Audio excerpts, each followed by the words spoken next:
recording, and I am going to, I think I had to go to, not Jack. I have to go back and share my host rights. Hold on. Here we go. Jamie, I have to do that. Oh, somebody's in the waiting room. Oh, Bree's in the waiting room. Did she get kicked out? I wonder if Bree got kicked out. Back. Okay, well, she's back. That's all that really matters. Okay, so I am going to turn this over. Why can't, there's Jamie. Okay, sorry, I couldn't find you on my little screen. So make host. I am changing it. Jamie is the host, and Carol and Jamie, I think you have a slideshow you're going to get us started with. The floor is yours to begin the workshop. I just want to welcome everybody. Tonight is Relax and Refocus, Embracing Authenticity. I have the privilege and honor of working with Jamie, Carol, and Jack. They're going to introduce themselves in just a minute, but they are educators, parents, and experts in some of the topics we're going to talk about tonight. And sometimes what I really appreciate is the opportunity to articulate with other folks who are dealing with the same thing or have dealt with the same thing, and maybe give some support, some guidance, and some structure to the challenges that we face as parents, kind of as we close the school year without closure, right? I mean, it's something I know I'm worried about. Kids can't say goodbye to their teachers. So how do we close the school year, get into the summer, and start to refocus a little bit? So Jamie, Carol, Jack, the floor is yours. Thanks very much, Karen, and it's really our pleasure to have this opportunity to speak with you all tonight. And really the focus tonight really is about relaxing and refocusing. And I just want to mention that all three of us are basically about an hour outside of Toronto, Ontario, Canada. So it's really a pleasure. And once again, I am Jamie Bricker, and I'm a retired elementary school educator. I spent about 20 years teaching and about 10 years as a principal. And I've thoroughly enjoyed that journey. But I'm here tonight because particularly this whole idea of the homeschool partnership is so huge, especially during these times moving forward. And now I'd like to pass things over to my better half, Carol.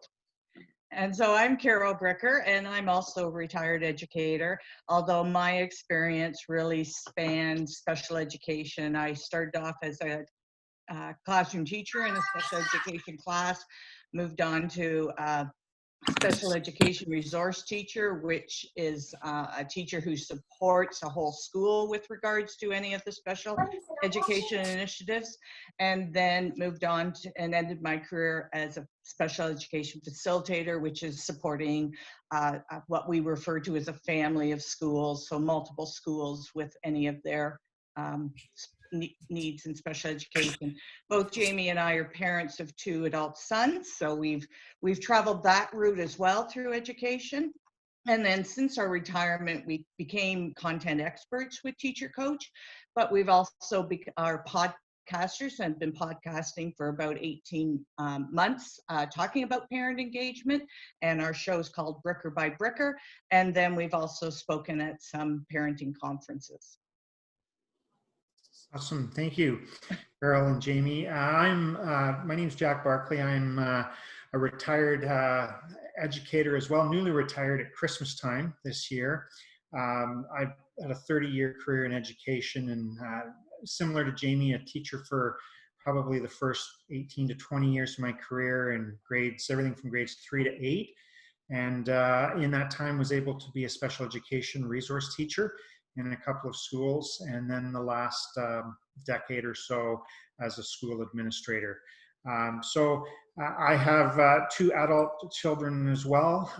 My son and a daughter, and my wife is also a teacher. And as a parent and a leader in education, we have that understanding of the impact of committed parent engagement and that homeschool partnership. And how much that affects your child's enjoyment of school. So we're looking forward to sharing some ideas with you tonight. Alrighty, folks, before we get rolling, I'd just like to give you an overview of some of the key topics we're going to be looking at tonight. And first and foremost is prioritizing everyone's well-being in your family. And the fact you're here tonight on a Friday evening just confirms that your family is very important to you, and we totally respect that. But in doing so, like, you also look out for your own well-being. So one of the real themes throughout our presentation is don't forget about good old mom and dad. They're mighty, mighty important people. Then we'll talk a lot about resilience, and both from a parent's and a child's lens. And in a nutshell, we're looking at resilience as being kind of a fancy word for staying positive, staying healthy, staying active, and staying socially connected. Because, of course, we want to maintain social distance, but social distance can lead to a real feeling of isolation. And another key, especially so late in the school year, and there might have been a lot of frustration the last couple of months trying to get schoolwork done at home, really take a breath and let's not worry about the curriculum moving forward. Let's really look at authentic learning. And by that, we mean things that naturally evolve within your household and your everyday lives. And that really is the foundation of sustainable, important lifelong learning. And we'll talk more about that. And also, of course, we'd very much like your questions and comments and any concerns, anything we've kind of brought up or anything you'd like to add. We'd love to hear from you, during our presentation today. And sorry, I'm just going to add here is we can't see all the participants. So if you do have a question and are raising your hand, I'm hoping Karen can direct us if that comes up. Okay, so we'd like to take a little bit of stock as to where we are right now and what we know. And we know families have been distance learning for 3 months now, that the end of the school year is upon us. And we're living in a constantly evolving situation. And by that, we mean what we're discovering over the last 3 months is it's not the same as it was a week ago or a month ago, and it's likely going to change between now and next September. So things are constantly changing for us.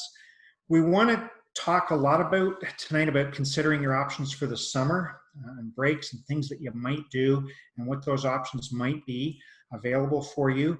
And then looking ahead to what September might look like. What have you learned about distance learning? What frustrates you right now? What's gone well? What might some of those pivots or shifts be as you look towards September with that? So as we're moving forward, I think many of you probably have had discussions with your children about the pandemic and the impact that it's having. And we really encourage you to continue with those discussions as things change and evolve. And those discussions are appropriate depending on the age of your child.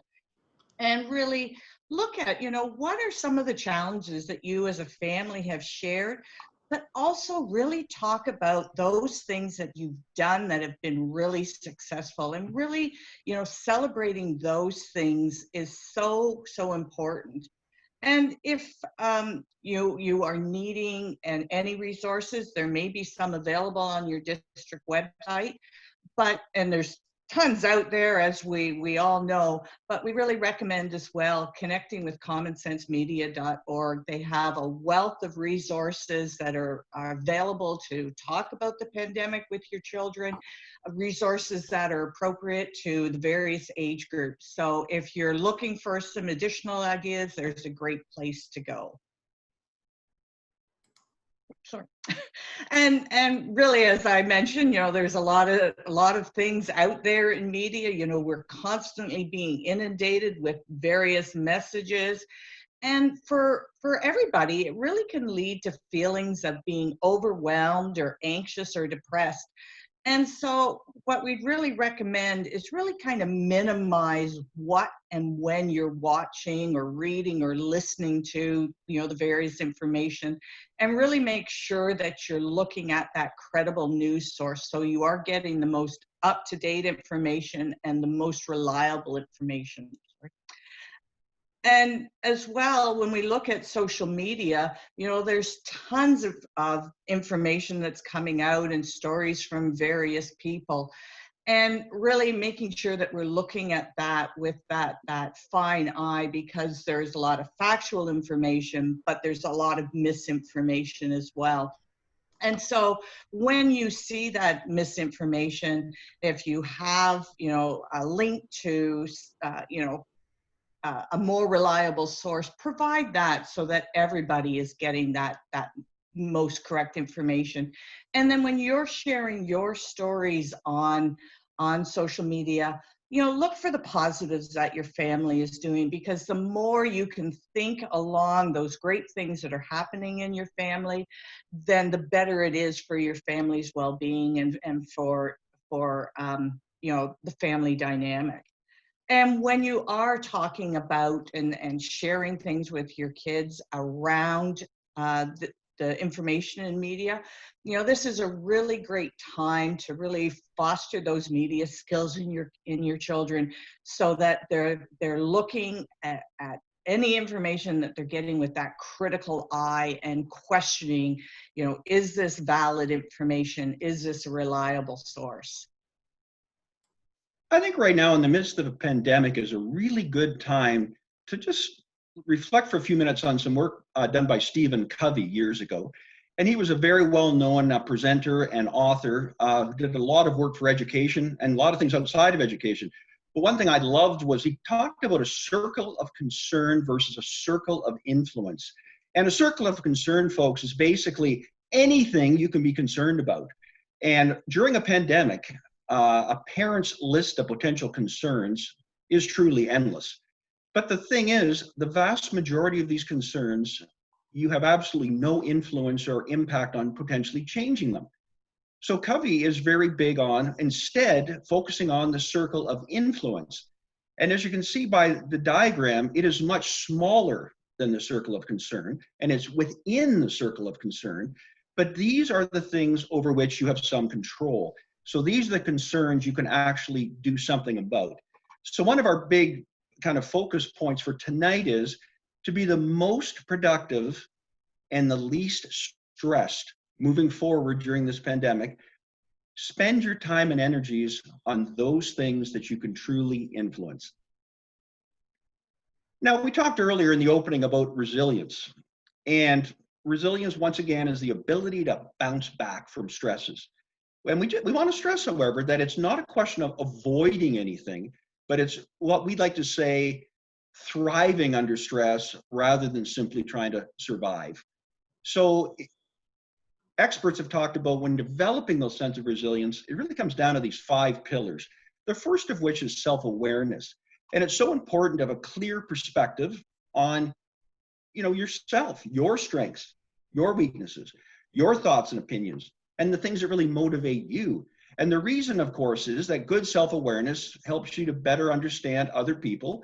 And it also really helps you get a better understanding of how others perceive you, and then how you can respond accordingly.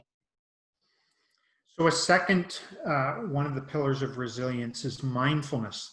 Mindfulness is really a state of active and open attention to the present moment, what's going on. It's living in that moment and being aware of the things and the people, be it your partner, your children, certainly, that are currently impacting your life, and all of those things that are going on. Self-care is a third pillar. It's ensuring that you're taking care of your own needs so that you're able to effectively function in the world around you while meeting all those challenges and needs that are going on. So, and there's many of them on the go right now. Balancing your household, supporting your children, and many different things. But if you're not in a good spot yourself, it's hard to take care of others. Another pillar of resilience is positive relationships. So as humans, we are social creatures, and we know it's so important for adults and our kids to keep connected with our support network. And that is certainly family and friends, possibly coworkers that you've been with, and so on and that. And right now that may be virtually, over the phone, texting, however, but that connection is still really important. It helps us to be happier, supported ourselves, more fulfilled, and provides that feeling of support and connectedness. And then we want to talk about a final pillar, purpose. And it's that recognition that we as parents, educators, whatever our role is, we belong and serve something bigger than ourselves. So this helps us shape our own mindset and the attitude that we have towards others and events that are going on around us. And it's interesting. I always thought of this as an educator, that you wouldn't always think of people being aware or watching you as that role model, but that sense of purpose, your kids will see that, and those people around you will see that in you, and it certainly sends a message to them as well. So those 5 pillars are things to think about as far as being resilient and being able to support others in your life. So as we continue on with the focus on resilience, and we're starting with parental resilience, because really your child's resilience really starts with you and your ability to be resilient. And when you have a good sense of resiliency, you know, your energy level increases, your ability to focus improves, and your ability to cope with those challenges and daily life experiences also improved. So, you know, it comes down to, focusing on those 5 pillars and making sure that when you're focusing on yourself, you're taking that time to eat and to be hydrated, that you're making sure you're getting a good night's sleep. And we recognize that in these times there are nights that, you know, you do have stresses and you're going to be, you know, maybe having a restless night, but trying to ensure that you have that consistent routine around when you're going to bed and when you're getting up. As well, making sure you have time for being physically active. You know, it's not only your kids who need to be active, you need to be able to be active as well and get that blood flowing. And you may be doing it by yourself because you need that your time, but you could also be doing that physical activity as a family. And then, as was mentioned, you know, so essential that we stay connected with families and friends. These are our support networks, and we need to be able to reach out to them, and as well as they need us to reach out to them, so that we all have that voice and can stay connected. And another thing to do is really to be aware of the messages that you're sending to yourself. Are you your inner critic, or are you your inner coach? Are you focusing on the things and saying to yourself of all the things that you weren't able to get done today, or that, you know, didn't happen, or, you know, you didn't do well? Or are you focusing and coaching yourself along and saying, you know, that, you know, this went really well, and I know tomorrow that when I tackle something else, it's going to improve as well. So really watching those messages and trying to keep those messages on a positive line. And then we can't stress enough the need to take time for yourself. And you know, you have so many responsibilities right now that you're trying to balance within the confines of your home, and really making sure that you take that time for you as well. So if we keep in mind the things that Carol has clearly pointed out in parent resiliency, this will help us help our children with resiliency as well. So we know that the pandemic has impacted our children. And if we look at it, some examples are their regular routines have changed, certainly being at home for school instead of being at school. They have a reduced connection with friends and extended family. And learning for them has become a more of an isolated event. They're not in a classroom. They're you know, learning independently or with parents. And they've, at any age, they've had to become more independent learners. So this can be overwhelming for children, and where we as parents and caregivers have to support. So how can we do that? So we want to recognize that the pace that's right for your family's dynamic and for your child. So often we'll talk about pace and space and making sure that they're working at that right, I don't want to say speed for them, but they want to be able to take a step back from things. and be able to work on their own. Everybody's going to be different, and we want to avoid comparing maybe one family to the other or one child to the other within the family. You want to maximize that space that you have available where possible so that it can meet everybody's needs. Having that same consistent work area is often really helpful. Letting your children know that it is okay to take a break from the work and to take a breath and a step back, and then maybe revisit the challenge or the work that they've been working on with a fresh lens. We often do that as adults, and we need to remind ourselves to do that. So modeling that and reminding children of that is very helpful. And ensuring, again, we've mentioned that they have that active time built into their day. Whether it's playing, if there's space in the yard, or if they can go for a walk, if they can just do some sort of movement that gets them away from that work. That can be done as a family or individually. And then we don't want to forget celebrating successes along the way. So maybe something you worked on that week was really successful, or you got some good feedback from somebody, or children really enjoyed an activity. So fill your space in your home with that positive self-talk. Another big message we'd like to leave you with tonight is the importance of finding balance. And once again, we talk about ensuring everyone's overall well-being in the home. But I think it's important, first and foremost, as a parent, to really look at the homework balance or the home family life balance. Many of you have been working at home for the past few months, which may be a completely different situation for you. And you've got an awful lot of balls in the air right now you're juggling. So just acknowledge that and don't put pressure on yourself to, moving forward, to have everything kind of mastered in a few days or whatever. Things are evolving, as Jack mentioned earlier. And it's so important to stay healthy, both with food and sleep. Package deal, the combination is huge. And then, of course, as we've mentioned, social and emotional isolation during this time can be a real problem. So really connect, either using the good old landline phone or one of the various platforms available.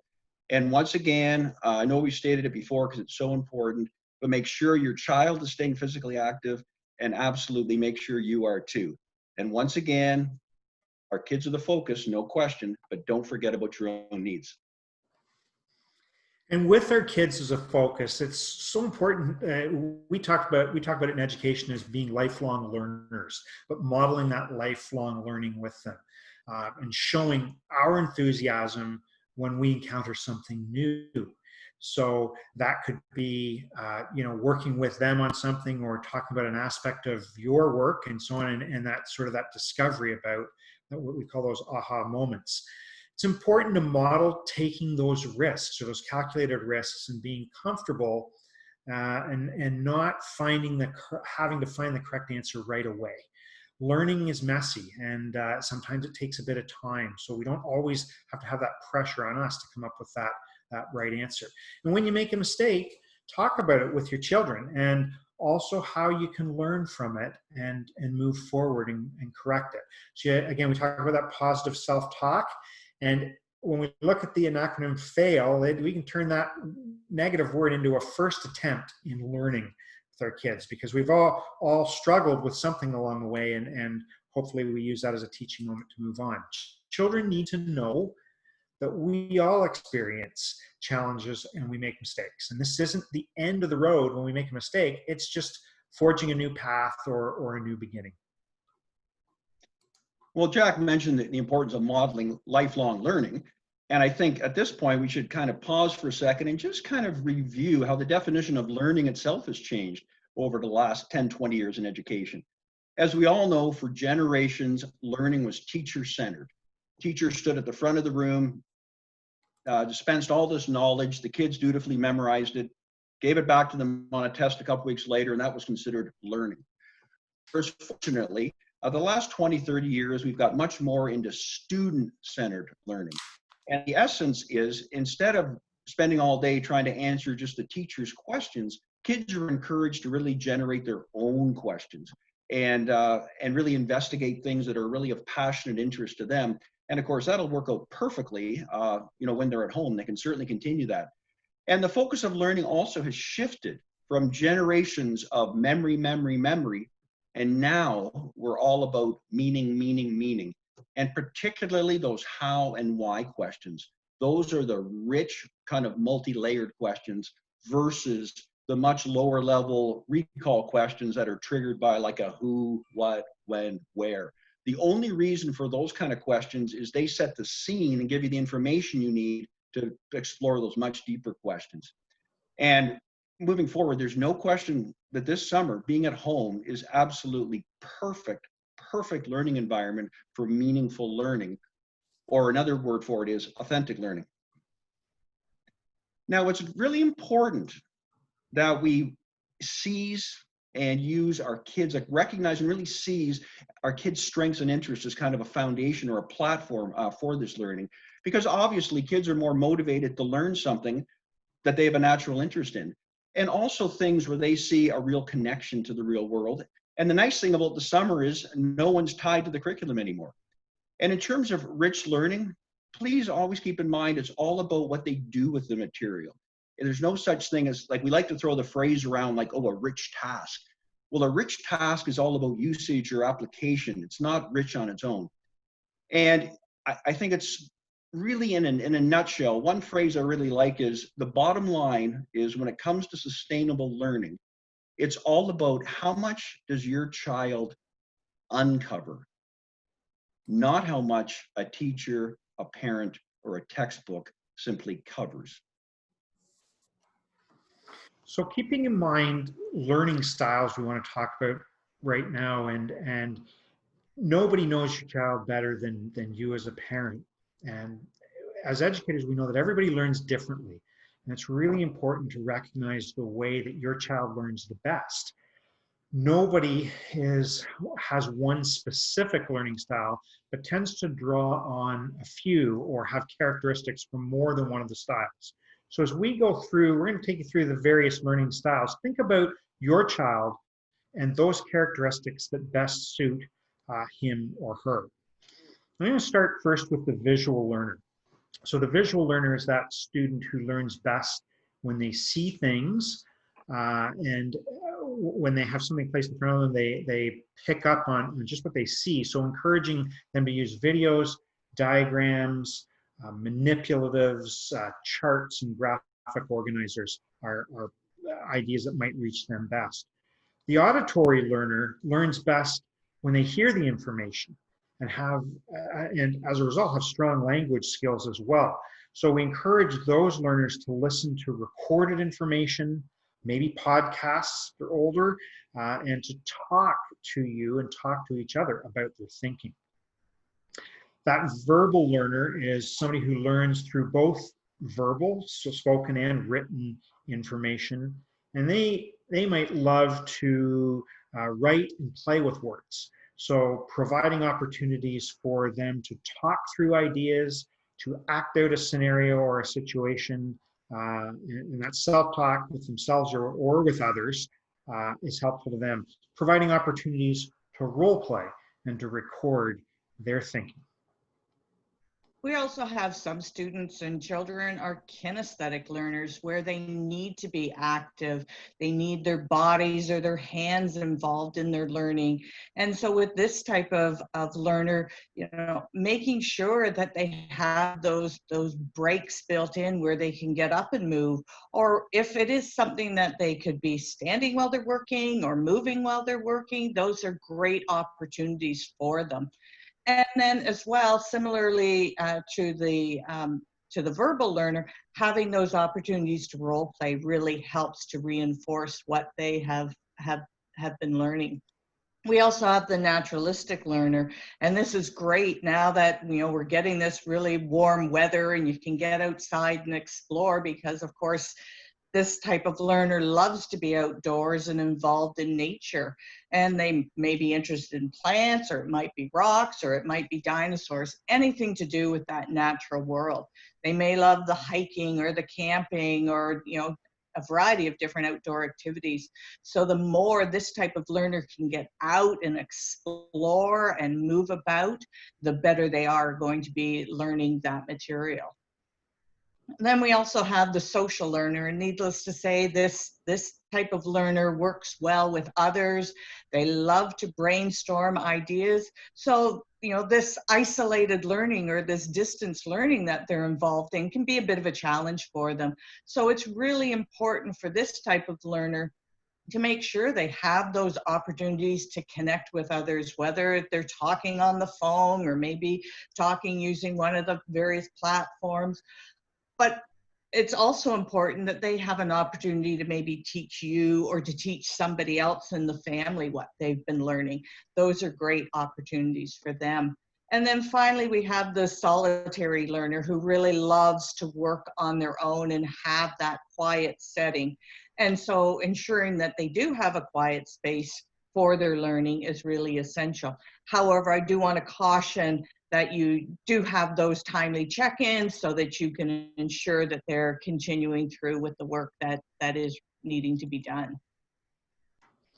So Jamie referred earlier in our discussion around authentic learning opportunities back at the outset. And when we take the different learning styles into account, there's so many great learning opportunities that just naturally occur in your home and around you. I mean, we've been inundated with a bit of a schedule and a structure as far as school, and we need to finish this and get this done. But there's those opportunities in the moment for learning. So we want not to tell you, but just just from our experience and things that we've experienced ourselves that can be really helpful from a parent lens as well. So play can be both unstructured and structured for children. So through play, children build those skills like creativity and collaboration and critical thinking and communication. And getting them to talk about a game that they played with somebody else or a situation they acted out, or even a discussion in a game that you're playing as a family is often really helpful. So taking time to talk with your child and asking those, we've talked about those how and why questions. And some great avenues where that might come up is through discussing a TV show or what they might be reading or something they might be exploring online through YouTube or some sort of media and so on. This provides a great opportunity to reinforce those media literacy skills and those conversational skills with your children. And of course, reading to and with your child is so important. So with your child, you know, you might read to them when they're younger, but with them as they're older, and them seeing that opportunity and having those books around them are so helpful as an example for them. And again, it promotes springboards discussion. So you might talk about a character's role or the motivation behind their actions in a story, or how might a story continue or end. Now, I know a lot of families have been baking with their kids throughout the course of this time, and our grocery shelves are certainly indicating it because flour is a very hot commodity up here in Canada. I'm not sure if it's the same for you. But it is a fun activity, but there is so many rich learning opportunities for kids while they're baking. Think of all the measuring that they have to do. They're talking volume and mass. Maybe you're having to double a recipe or cut the recipe in half depending on the amount that you're needing. So they're getting into that unit conversions and seeing ratios. But there's so much reading involved as well because of the procedural text that they're seeing, those steps to following the recipe.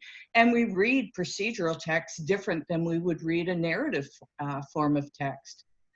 For some families, you know, you're doing some home renovation projects or projects around the house. So building with your kids or giving them those opportunities. Maybe they're playing and building with Lego, or maybe they're creating an obstacle course. But when they're doing these things, they're developing skills like visual and spatial awareness, they're having opportunities to work with 2D and 3D geometry, looking at measurement and measuring things to scale. So maybe they're creating a pictorial diagram of something larger that they're wanting to create as that obstacle course. So they're having to learn to do those measurements to scale. There's also the problem solving, and creativity is so nicely embedded in those activities as well. And then shopping, unfortunately right now tends to be a more isolated event, but we can include our kids with creating the shopping list, and really a great opportunity to talk with them about, wants versus needs, because of course they'd love all the stacks and things like that, but we need to have that nutritional balance as well. Getting them to maybe estimate what do they think the cost of each item is, and then try to figure out the overall cost. And then when you come home with the groceries, let's see how close we were to that actual price. So there's some really great learning opportunities that just naturally happen with things that you're already doing in the home. Now, folks, when it comes to older kids, certainly the categories that Jack and Carol discussed, they very much still apply, just of course, in a bit different way. When it comes to things like play, there's lots of great skills to develop through board games, card games, certainly video games at times, whatever the case may be. But the big thing there is games that really have a strategic component to them, where they've got to kind of take some calculated risks, things like that. And also another great example is financial literacy. When you get into, establishing and living within a budget and so on and so forth. So there's lots of great offshoots there. Now, talking with your child at any age is obviously key. But I think right now in particular, it's really important to have that age-appropriate discussion about the pandemic. And really kind of, hopefully you feel comfortable, kind of everyone taking their guard down and just kind of pausing and having an honest, transparent discussion. How's it been going the last 3 months in your household? And, share your kind of honest take, and encourage your child to do the same, and kind of put all the cards out on the table. I think that would be a really rich discussion. And also related to the pandemic, as Carol mentioned earlier, when it comes to media, really have discussions about, looking at a variety of media sources before we kind of draw our conclusions and things like that, and discuss, biases, et cetera, which may well be out there. And also when it comes to reading with your child, obviously, with an older child, you're not necessarily going to kind of cuddle up in bed and share a story, but it's all really about encouraging them to read and celebrating the fact they are reading. And I think it's important too that we don't kind of assume that since they're reading a different genre than what would interest you, that all of a sudden, it's less reading or whatever. So things like comic books, things like graphic novels, that's real reading. And if they're into it and they're reading a lot of them and they're discussing the premise with you, that's great. As a little aside, certainly when I was a kid, I read hundreds and hundreds of the back of baseball cards. And yes, I learned a lot of information, but quite frankly, moving forward, it laid the foundation for things like fractions and decimals and percentages, which I was always pretty good at in school. And I really learned that through reading baseball cards. So there's lots of different things to read. And it's also really important when it comes to things like their interests. It's all about what they want to do. And so just kind of always keep that in mind. And that applies to all of these categories. Now, also when it comes to, Carol mentioned baking. Well, the other extension would be, let's prepare the meal for older kids and get into creating the shopping list. And as Carol mentioned, lots of numeracy and measurement applications. Now, when it comes to the build it component Carol was referring to earlier, the home renovation piece, obviously, with safety number one, and making sure they're, obviously they're comfortable with doing it. But, for example, could they paint the fence that's surrounding your backyard? Or maybe they could work on something in their bedroom, paint the bedroom, whatever the case may be, but something where they can really be actively involved. And also wish lists are really important. And that notion, it really is a life skill of a need versus a want. And that, of course, ties in beautifully to financial literacy and the budgeting we were talking about earlier. And it also has a strong link to kind of the age-old kind of dilemma, which we all face at some point. And that, of course, is an impulse purchase. Boy, I'd really like that now, versus a planned purchase, something I'm actually going to use and need long-term. And so, as we had mentioned earlier, we're moving into these wonderful summer months, and it's great to be outdoors. But there's so much learning that can be happening when you or your child is outdoors. So maybe your family loves to go camping, or they're hikers, or maybe they go, you go canoeing. But there's so much that you can build into those experiences. Perhaps your child's interested in ecology, so learning about animals and their habitats, or talking about the different biospheres. It might be vegetation that they're more interested in, and you could be looking at the various forms of vegetation in your area, maybe talking about, edible plants versus harmful plants, looking at what role that plant actually plays in nature, and maybe what might happen if that plant were to become extinct. And then there's the whole conservation piece. And maybe, you're looking at different ways that your family can really reduce their environmental footprint, and really talking about some great conservation practices. Or maybe the water cycle is something that your child is interested in, and looking at maybe ways that you could be protecting the water that we have available, or making comparisons with other countries and their water sources, and maybe how they could be advocates to help improve the quality of water in some of our third world countries. So some great learning opportunities that just naturally happen when you're outdoors with your family. So as we look forward and move towards September, certainly after a break in the summer, so on, there's lots of questions that we all have about what September might look like for our children and their education. At this time, probably safe to assume that there might be some form of distance learning in the future, and so on, but we just don't know just yet at this point. So it's really important to take that time to think yourself and to ask your children what went well for virtual learning for them, and what was a challenge, what was a struggle, or that they didn't like, and how could we improve on that or make that better for September. Setting a couple of goals for virtual learning in September too, we think would be helpful. And then, of course, as any summer fades and with the approach of a new school year, we want to, routines get shifted in the summertime. And we want to think as we get into the end of the summer about that, getting ready for school with bedtimes and so on, and getting into that mode of learning once again.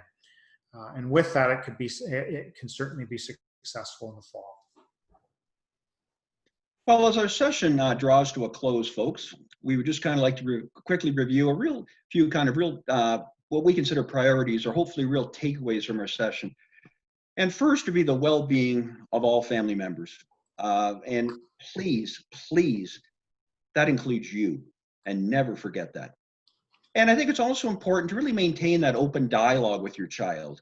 And of course, this goes well beyond educational talk at any time, but especially now. And it doesn't matter what the age of your child is, but really kind of keep those conversations rolling. Really pays dividends, both in the short term and long term future. And throughout your child's efforts, whether they be virtual learning in the fall or at school, or what they're working on throughout the summer when it comes to authentic learning, always recognize effort and commitment, as that's really what it's all about, rather than like some preconceived notion of what a result should look like or sound like. It's how much they're into it. That's what we want to encourage. In a nutshell, 4 words really summarize things to me. Number 1 is relax. Take a breath. It has been a very busy, hectic, potentially stressful 3 months.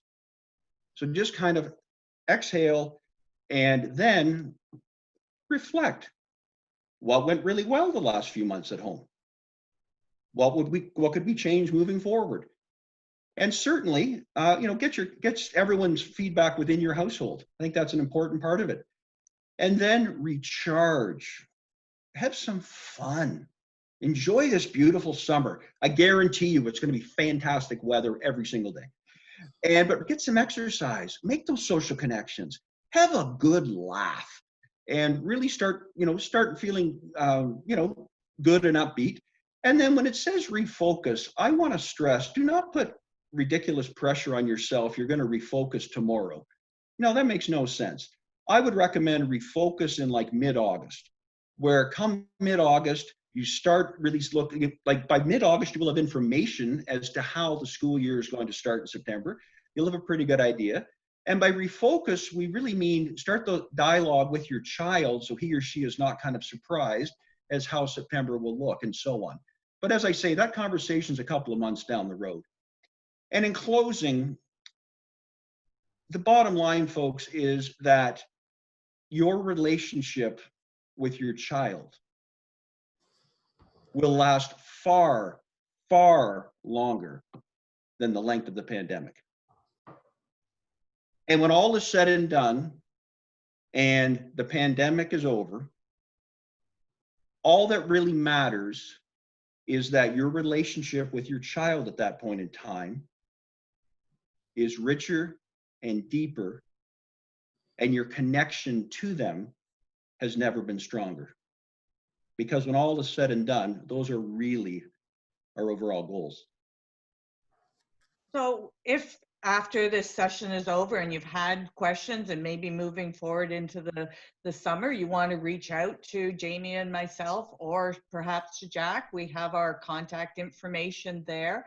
If you want to check out our website, we have a variety of information on there, and our podcast is also posted there. Or feel free to follow us on Twitter or Instagram. And we'll turn it over to our question and answer session. So thank you for, Jamie and Carolyn, Jack, for your expertise and for leading the session for us. I posted a couple of things in the chat because I was really inspired by some of the things you shared. For me, particularly just as I reflect, and then I'm going to speak a little bit to one of Brenda's concerns, although it has more to do with the district, but I think it's really relevant to the conversation, is that, I think for me, one of the things that was really poignant was when you talked about reflecting on what went well during virtual learning, and then maybe how can we recalibrate, refocus, find ways to improve that, right, for the future. I know that once the school year is over and we take a minute to breathe, because I can't do it now, everybody's still in too much turmoil of trying to get their work done.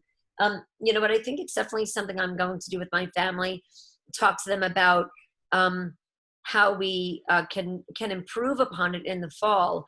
And that actually goes right into a statement and a question that Brenda shared in our chat. And she's absolutely right in this. And first of all, I wanted to thank her not only for sharing the comment, but she also writes, our family is a dual essential worker household. So first of all, thank you so much, because as essential workers, it means that you are on the front lines all the time, with your partner, your husband. So when you're working all the time on the front lines and protecting the rest of us, you have a heavier burden, I think, maybe medically or health-wise, because you're exposing yourself potentially to some dangers that the rest of us are not being exposed to. And you're also trying to balance, like I think was talked about in tonight's presentation, that work-life balance. How do you really do that when you have children? And she says there are two girls, 5 and 6, pre-K and kindergarten. My goodness, they're just little ones. Mm-hmm. And she says online learning has been very difficult as you've had to do it on weekends. You know what, Brenda, you're not the only one. We've actually had families reach out to us and say things like, one of the reasons we adopted kind of a Monday to Monday flexibility in the district was that if teachers assigned something at the beginning of the week, we told them that, it can't be counted as late. You've got to give everybody the entire weekend for it to get done, because some families can only do online learning on the weekends because of situations like Brenda's. She says we remain flexible. And she said September, it would be nice to consider dual essential workers, and if classrooms could be open to those families, or essential single families could have classroom learning. And you know what, I just wanted to reinforce for Brenda and for the other folks on the call, if you haven't had a chance to watch Dr. McKay's podcasts in the district, he's our assistant superintendent. He's been putting out a lot of information on we have a district reopening committee. And Brenda, for you and for families like yours, we are really trying to consider every circumstance of what we might be facing in the fall. I think maybe during Jack's portion, he was talking about kind of some uncertainty about what we'll be facing in September. And we don't know yet. We don't know what the governor of New Jersey will decide. We are considering, 3 options. We're hearing, a live kind of back in school, of course, with many, many, many precautions. We're hearing an extension of virtual learning, and we're also hearing a hybrid where some learning would happen in school and some would happen at home. So it's too soon to tell, considering it's the end of May. But I would imagine that by the end of June or the beginning of July, we should have some clarity from the state. And we'll continue to plan to try to take into consideration the needs of so many families like yours to do, that learning on the weekend is really, really, really challenging. For our content experts, you talked about balance and you talked about managing that. Can you think about maybe specific strategies that you want to share with Brenda or for anybody else who might be dealing with the challenges of being a dual essential worker family, or even single parent households who are trying to balance, work and running, taking care of the children and online learning at the same time?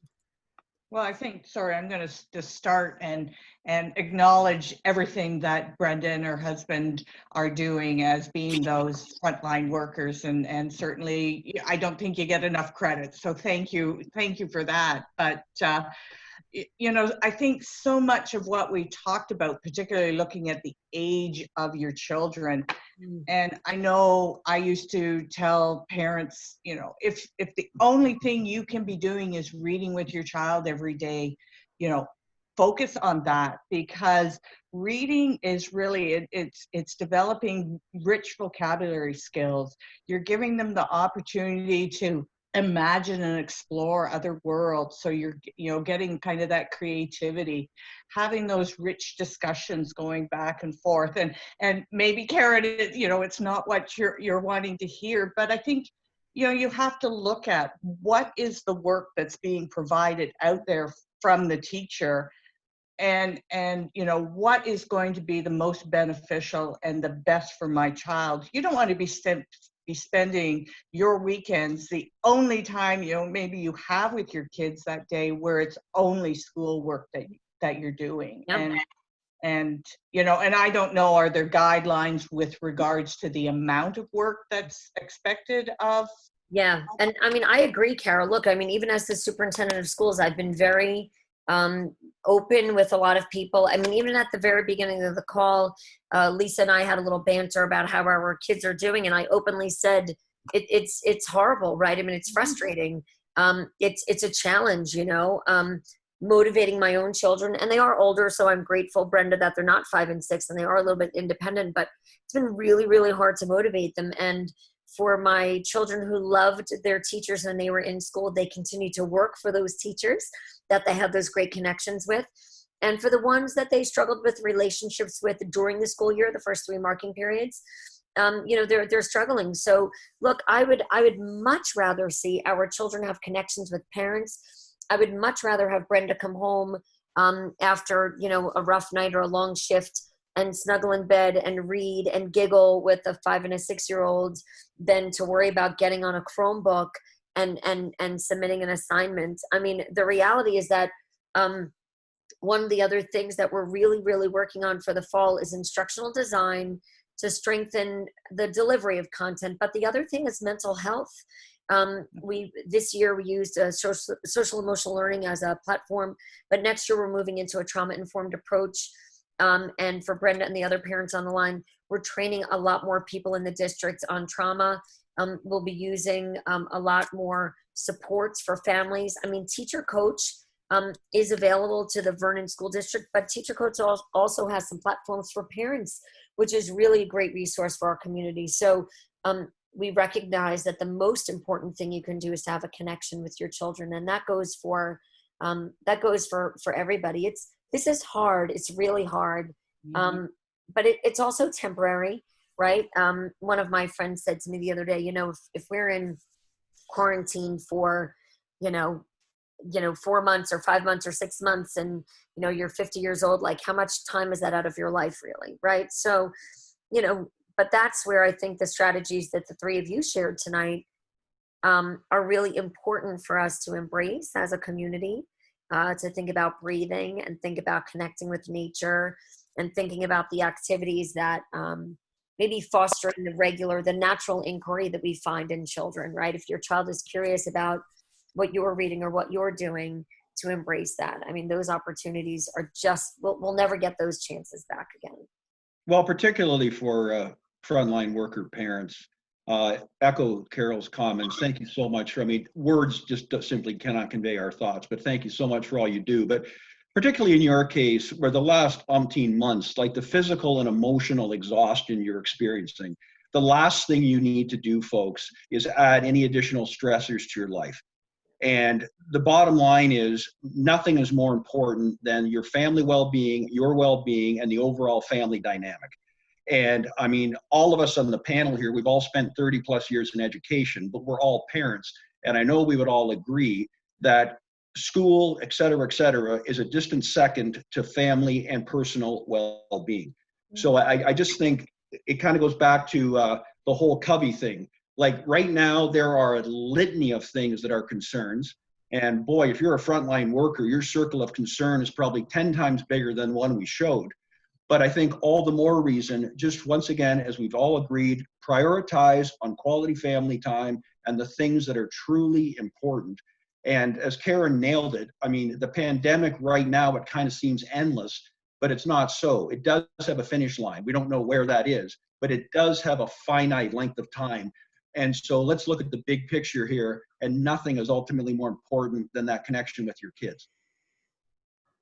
Yeah, I agree. Are there other questions or comments maybe from our folks that are on the call? I see some, I don't see any other ones in the chat room. I don't know if Jamie and Carol, if you want to unshare your screen. I can, sorry. Okay, that's okay. Then we have a chance. I was having a nice little wave. I saw one of our, is that one of our students? Yep. Hi. Hi. Our kids. I miss our kids so much. It's probably the hardest thing. I mean, I used to walk through the halls of every building, from Cedar Mountain all the way up to the high school, and I miss seeing our students so much. It's so hard. Other thoughts? I mean, I do want to thank everybody for being on the call. I do know that parents were, some folks were taking notes. I've seen some chats on the side, and we are going to, once we end the recording, we'll make sure that we send this out to, we'll put it on the website. And for the families at home, I think I'm going to push it out through School Messenger so that it's something you'll get directly in your inbox, like an email inbox or on your phone if you want to go back and take a look at the slideshow. And then the other families in our district will get the chance to look at it too. And of course, I'll make sure that Teacher Coach, that our friends there who were on the call tonight get a copy of it as well. If you want to utilize any portions of it, it's all your content, right? So I want you to be able to have that. Bree, thank you for kind of being behind the scenes and making sure that we're ready to go with everything. I appreciate your help. You are most welcome. I'm glad that we could be of service to your district and to all your parents. Thank you for having us. Thank you. Awesome. Yeah. Yes, thanks, Karen, very much. And many thanks, Bree. And thank you to all the parents who gave up a big chunk of your Friday night. We greatly That's appreciate right. it. Thank you, everyone. Have a Thank you great so night. much. Have a great night. You too. All right. Bye-bye. Thanks very much, everyone. Now.